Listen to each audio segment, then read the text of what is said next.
আরে মা তো কথা বলতে বলতে আমাকে ব্রিফকেসের ভেতরে আটকে দিল। আরে মা মনে হয় দেখেইনি আমি যে ভেতরে আছি। এখন আমার কি হবে? আরে মা তো ফোনে কথা বলেই যাচ্ছে। মা আমি ভেতরে আছি, আমাকে তুমি বের করো। এই না প্রিয়, তোমার ব্রিফকেস গুছিয়ে দিয়েছি, এখন তুমি যেতে পারো।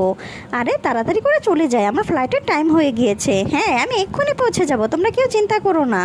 আরে আমি তো ফোন টিপাতেই ব্যস্ত। আরে হঠাৎ করে আমার সোনামনের কথা মনে পড়ে গেল। কোথায় যে খুঁজি ওকে।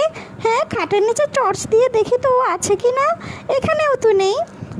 বাবা এখন ইমিগ্রেশনের জন্য এয়ারপোর্টে পৌঁছে গেছে।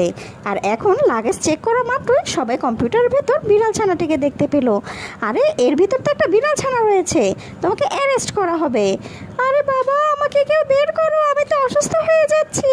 আরে আমার ছেলেকে কেউ হাসপাতালে নিয়ে যাও, ও একটা ছোট্ট বাচ্চা, ও এখনই অসুস্থ হয়ে যাচ্ছে। আর আমাকে ক্ষমা করে দাও, আমি এ ব্যাপারে কিছুই বন্ধুরা, জানি না। ভিডিওটি ভালো লাগলে অবশ্যই আমার চ্যানেলটি সাবস্ক্রাইব করবে আর লাইক কমেন্ট শেয়ার করতে কিন্তু ভুলবে না।